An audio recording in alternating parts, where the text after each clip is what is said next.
What is the most boring thing you can think of? It may be that one dead annoying class, or it could be that long ass conversation with that distant relative that you barely even know. But what if I told you there was something even more boring than those things that just came to your mind, and that is WrestleMania 34. I've just sat through 7 hours of WrestleMania 34, and when I say it's boring, I mean that shit was boring. Wrestling in general in 2018 and 2019 absolutely sucked, man. Other than NXT and I suppose the creation of AEW, but in terms of main roster WWE, it absolutely was probably the worst years since the early 1990s, I would say. But anyway, that's not what this video is about. Let's get into today's video. I'm going to explain to you why WrestleMania 34 is the most boring WrestleMania of all time. The opening match of WrestleMania 34 was Seth Rollins versus The Miz versus Finn Balor for the Intercontinental Championship. Now on paper, this looked like a dream match, and in reality, this was a dream match. Now this match was an incredible opening match, probably the best opening match of all time, and certainly the best match on this WrestleMania 34 card. The match was very unpredictable, but in the end, Seth Rollins walked out as Intercontinental Champion, which solidified his position as a Grand Slam champion in WWE. And overall, a great match to kick off WrestleMania.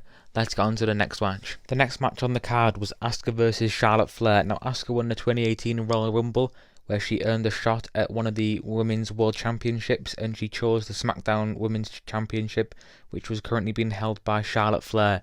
Now, this is where the event started to take a turn for the worse. I think everybody expected Asuka to win coming into that match. Obviously, she had the undefeated streak. She won the Rumble. It seemed like it would be her moment, but no. Charlotte retained. Asuka tapped out to the figure 8 leg lock, or figure 7 I suppose, because Charlotte never got the other arm down on the mat, which was I think a bit of a letdown for the fans, especially considering what would happen later on in the night as well. But yeah, Charlotte Flair retained, and still the SmackDown Women's Champion, Charlotte Flair. One thing I do want to point out quickly though is how good that WrestleMania stage was. That was one of the big positives from this event. That stage was incredible. The next match was Randy Orton versus Rusev versus Robert Roode versus Jinder Mahal in a fatal 4-way for the United States Championship, which was currently being held by Randy Orton. On paper, this match looked okay, I guess. Either Randy's going to retain, keep on the title, he's a big name. Maybe Rusev's finally going to get his moment. He hasn't held that title since WrestleMania 31 when he lost it to John Cena. Maybe Robert Roode can finally get his moment. And, well, Jinder Mahal, he won't win. He had that terrible WWE title reign last year before that. Then I won't do that again. Jinder Mahal won through a distraction by the Singh brothers. Again.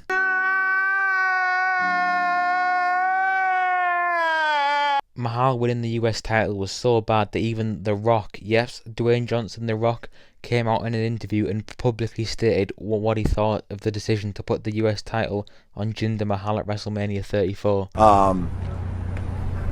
It's the biggest piece of dog shit. No, but in all seriousness, what was Vince thinking putting that US title on Jinder Mahal? He must have had something going on for Jinder Mahal in 2017 to 2018. First the WWE title, and now the US title, and both times Randy Orton was the current champion that was beaten by Jinder Mahal. Like, what were they thinking? And in all seriousness, I would have had Rusev win that US title. I think he deserved it at the time. He was very over with the crowd. But anyway, you can't change the past. Let's get on to the next match of WrestleMania 34. The next match on the card was Kurt Angle and Ronda Rousey, who was making an in-ring WWE debut, versus Triple H and Stephanie McMahon. Now this match was actually okay. It was great to see Kurt Angle back for his first WrestleMania since WrestleMania 22, where he was in that triple threat match versus Randy Orton and Rey Mysterio. Obviously back to the company after, I think, 11 years. So yeah, like I said, it was great seeing Kurt Angle back, and it was Ronda Rousey's in-ring debut, so the match had a lot of hype behind it. 4 pretty big names in the world of wrestling, and in the end, Ronda Rousey and Kurt Angle came out with the win. Ronda made Stephanie submit to the armbar, and I would say it was a pretty good match. It wasn't anything spectacular, but considering it had 3 pretty old people wrestling in it, I think it did its job, and it was a pretty decent match, and it had its spot on the card. So yeah, I'd give that one a thumbs up from me.